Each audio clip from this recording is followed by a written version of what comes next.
पिछले विश्लेषण में हमने एक बहुत ही चौंकाने वाली बात की थी कि भारत के 36% से ज्यादा पोस्ट ग्रेजुएट्स बेरोजगार हैं।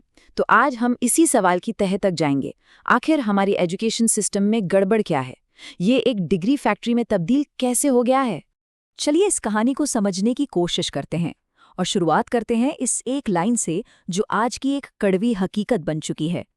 प्रिया, जो एक एमबीए ग्रेजुएट हैं, उनका कहना है कि उन्होंने अपने एमबीए कोर्स से कहीं ज़्यादा यूट्यूब से सीखा है।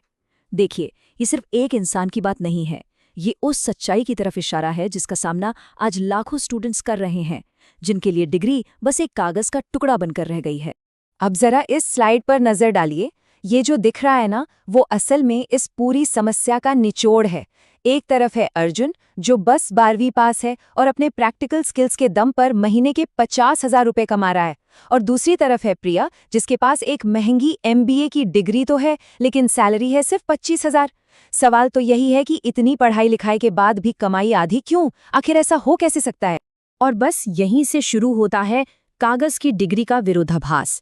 एक ऐसा सिस्टम जहां डिग्रियां तो लाखों में बट रही हैं, लेकिन अच्छी नौकरियां हजारों में भी नहीं मिल पा रही।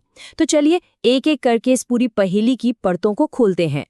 याद है, हमने पिछले विश्लेषण में ये चौंकाने वाला आंकड़ा देखा था।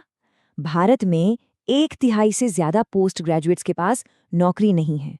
ये कोई छोटा मोटा नंबर नहीं है, बिल्कुल नहीं। इस नंबर के पीछे लाखों सपने हैं, सालों की मेहनत है और माँ बाप की जिंदगी भर की कमाई है जो बर्बाद हो रही है। पर सवाल वही है, आखिर क्यों? इसकी पहली और शायद सबसे बड़ी वजह है हमारा एजुकेशन सिस्टम, जो लगता है समय में कहीं पीछे ही अटक गया है। ये एक टाइम मशीन की तरह है जो हमें आज की दुनिया के लिए नहीं बल्कि 20 साल पुरानी दुनिया के लिए तैयार कर रहा है। ये स्लाइड असलियत को एकदम साफ साफ दिखाती है। जरा सोचिए, कई यूनिवर्सिटीज का सिलेबस 15 से 20 साल पुराना है और आज भी वही का वही पढ़ाया जा रहा है, जबकि बाहर की दुनिया, इंडस्ट्री और टेक्नोलॉजी वो तो हर 2-3 साल में पूरी तरह बदल जाती है। और इसका असर ये है, कंप्यूटर साइंस के स्टूडेंट्स आज भी वो प्रोग्रामिंग भाषाएं सीख रहे हैं जिनका अब इंडस्ट्री में कोई इस्तेमाल ही नहीं है। इंजीनियरिंग में सिर्फ थ्योरी पर जोर है, प्रैक्टिकल स्किल्स तो जैसे गायब ही हैं। और बिजनेस कोर्सेज में मॉडर्न डिजिटल मार्केटिंग और ई कॉमर्स की गहरी समझ का तो नामो निशान तक नहीं है। और देखिए, ये बात सिर्फ हम नहीं कह रहे। आधे से ज्यादा कंपनियां, मतलब 53% एम्प्लॉयर्स ये मानते हैं कि कॉलेज से निकले फ्रेश ग्रेजुएट्स नौकरी के लिए तैयार हैं ही नहीं। सच तो ये है कि 60% ग्रेजुएट्स को तो नौकरी के लायक बनाने के लिए कंपनियों को फिर से ट्रेनिंग देनी पड़ती है। इस सारी पुरानी पढ़ाई की जड़ है हमारी रट्टा मारने की संस्कृति। एक ऐसा तरीका जहां सीखने और समझने से ज्यादा जोर बस एग्जाम में नंबर लाने पर होता है। नतीजा क्या होता है? स्टूडेंट्स के पास 90% मार्क्स तो आ जाते हैं, पर असल दुनिया की प्रॉब्लम्स को सॉल्व करने की काबिलियत जीरो। वो थ्योरी के तो देवता बन जाते हैं, पर प्रैक्टिकल में सिफर। चलिए अब आते हैं दूसरी सबसे बड़ी वजह पर। क्वालिटी पर ध्यान दिए बिना सिर्फ तादाद बढ़ाना। हमने कॉलेजों की एक ऐसी भीड़ खड़ी कर दी है जहां अच्छी शिक्षा कहीं खो सी गई है। जरा इन आंकड़ों को देखिए।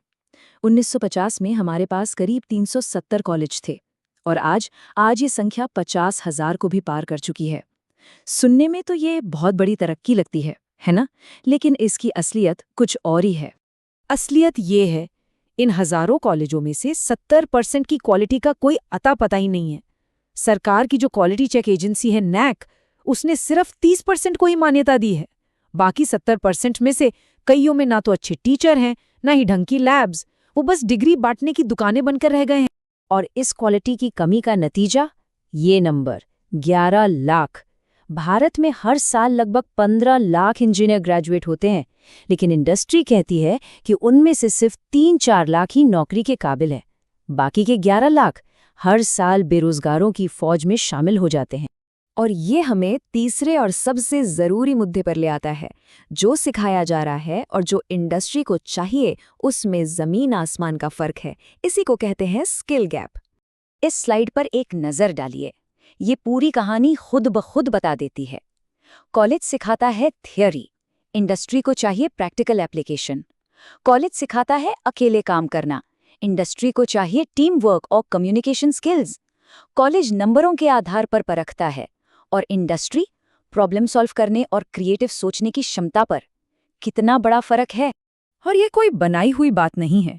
इन्फोसिस, टीसीएस और विप्रो जैसी भारत की टॉप कंपनियों का खुद कहना है कि उन्हें नए लोगों को नौकरी पर रखने के बाद 4 से 6 महीने की दोबारा ट्रेनिंग देनी पड़ती है।